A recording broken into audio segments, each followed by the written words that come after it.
এই ভিডিওতে আমরা সময় কার্য সংক্রান্ত একটি জটিল সমস্যার সমাধান লসাগুর কনসেপ্ট ইউজ করে সহজভাবে করব। এখানে বলা হয়েছে একটি কাজ এ ও বি একত্রে 30 দিনে, বি ও সি একত্রে 24 দিনে এবং সি ও এ একত্রে 20 দিনে করতে পারে। তারা 10 দিন একত্রে কাজ করার পর বি আর সি চলে যাচ্ছে, এ বাকি কাজ কত দিনে শেষ করবে তা নির্ণয় করতে বলা হয়েছে। এখন প্রথমেই আমরা এই 30, 24 এবং 20 লসাগু বার করবো, যা কিনা 120, এবং ধরে নেব যে সমস্ত কাজটা 120 ইউনিট। তাহলে আমরা বলতেই পারি যে এ ও বি যেহেতু 30 দিনে 120 ইউনিট কাজ করছে, তাহলে একদিনে করবে 120 ভাগ 30, তার মানে 4 ইউনিট কাজ। সিমিলার লজিকে বি এবং সি একদিনে করবে 120 ভাগ 24, তার মানে 5 ইউনিট কাজ। এবং সি ও এ একদিনে করবে 120 ভাগ 20, তার মানে 6 ইউনিট কাজ।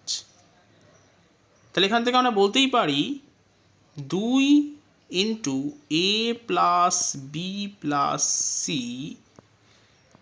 একদিনে করবে, এগুলো যোগফল যোগ করলে পাবো 15 ইউনিট, তার মানে 15 ইউনিট কাজ। তাহলে এ বি ও সি একদিনে করবে 15 ভাগ 2, তার মানে 7.5 ইউনিট কাজ। তারা যেহেতু একত্রে 10 দিন কাজ করেছে, তাহলে 10 দিনে সম্পন্ন হবে 7.5 ইন্টু 10, তার মানে 75 ইউনিট কাজ। তাহলে এটা অলরেডি হয়ে গেছে। তাহলে বাকি পড়ে থাকা কাজের পরিমাণ হবে 120 বিয়োগ 75, তার মানে 45 ইউনিট কাজ। এবং এই কাজটা করবে এ।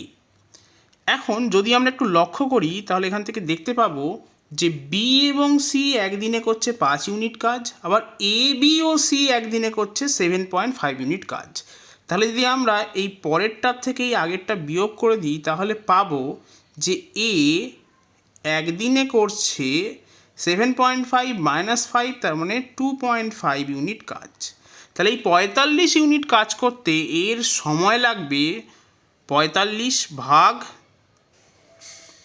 2.5, ক্যালকুলেশন করলে আমরা পাবো 18।